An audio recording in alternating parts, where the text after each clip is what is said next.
જેવું થાય. હાલો ડોક્ટર સુખ ગાડી? હા એનો અસિસ્ટન્ટ બોલું છું, બોલો શું કામ છે? એસેને હું શિબલાભાઈ બોલું, તમે ડોક્ટર સુખ ગાડીને અમાર ઘેર મોકલજો. એ સોનલબેન ના ઘરે ને?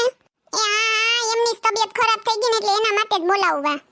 એ હારું હું એમને હમણાં કહી દઉં, અડધી કલાકમાં આવી જાહે હો.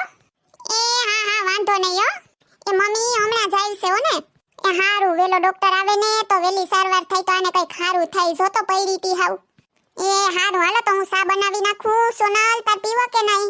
નહીં મને બધું કડવું જ લાગે, માર નથી પીવો. હા તે લાગે જ ને, પેલા મીઠું ખાઈ લીધું ધરાઈ ને તે હવે કડવું જ લાગે ને પછી તો. એ શિબલા તારે પીવી કે નથી પીવી? હા લે મમ્મી તમે પણ હું મારે તો પીવી જ હોય ને, મને થોડો કઈ તાવ આવ્યો. હારું હાલ બનાવી આવું તો. સોનલ પગ કે દબાવવા તારા? નહીં માર નથી દબાવવા, માર પાસે થોડીક વાર બેહો ને તમે. એ હું અહીંયા જોઈ પોતા કઈ કામ હોય ને તો કેજે હો. આ ડોક્ટર સુખ ગાડી હજી આવ્યા નહીં હે? આવી ગયા હા ભાઈરા ભેગા ડોક્ટર સાહેબ, તમે 100 વર્ષ જીવવાના છો, હમણાં તમને જ યાદ કરતા હતા અમે.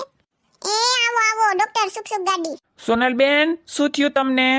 એ ડોક્ટર સાહેબ કોઈ નહીં, આ તો કાલ થોડુંક ચિકન ને પૂરી ખાઈ લીધું ને તે ગળું પકડાઈ ગયું, શરદી ઉતરા થઈ ગયા અને તાવે કેવો આવે, ઠંડી લાગે બહુ જ ને આંખોમાં કડવું ઝેર જેવું થઈ ગયું મારું તો. સોનલબેન શરીરમાં તાવ તો બહુ છે હો, તી દવા પી જાઓ કે ઇન્જેક્શન દઈ દઉં તમને? શું કરું બોલો જોઈએ, તમે કહો એમ કરીએ. ડોક્ટર સાહેબ દવા આપી દઉં ની દવાએ સારું થતું હોય તો ઇન્જેક્શન થી મને બહુ બીક લાગે.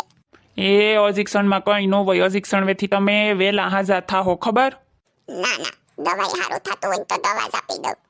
એ ડોક્ટર સુખ ગાડી તમે એને ઇન્જેક્શન આપી દઉં તો વેલી થાહે ને ગોળીઓ પીવામાં નોખા કરશે જાજા આખા ગામના ને હાજી એ નહીં થઈ, 10 દિવસથી ખાટલામાં પડી રહી, એના કરતા ઇન્જેક્શન આપી દો વેલી હાજી તો થાય. ખોટી સાઈડલી થઈ, દવા નો પીને કેટલા ફતુર કરશે ખબર તમને? હું પી જાય દવા બધી. ડોક્ટર સાહેબ તમે સના મુના રહો ની તમને કહું, તમે હું બક કરો કઈ ને, એક તો મજા ન હોય ને મને ખીસ ચડાવો આતે કરીને.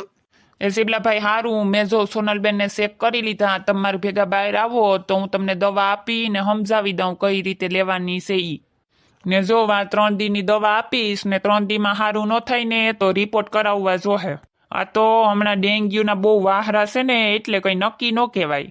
ને સોનલબેન તમને કહું જો દવા આપું ને ઈ જમીને ટાઈમ ટુ ટાઈમ લઈ જ લેવાની, ને જમવામાં ફોરો ખોરાક ખાઈ જો તો તમે વેલા હાજા થાવ હો.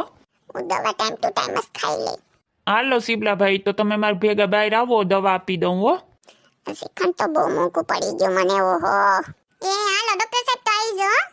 એ હા વાંધો નહીં, જો સારું ન થાય તો રિપોર્ટ કરાવવા તમે આવી જઈજો ને. એ હા વાંધો નહીં આવી જાઉં હો. હાલો તો આવજો. આ ડોક્ટર સુખ ગાડી આવ્યા હતા તે શું થયું હે? એ કઈ નહીં પૂછડી, સોનલ માંદી પડી ગઈ તને ખબર? કાલે લગનમાં જમવા ગયા ને તો શ્રીખંડ ને પૂરી ને આઈસ્ક્રીમ ને દાબીને ખાધા તે આજ ઉઠાઈ કામ આવી ટાઈટું નું.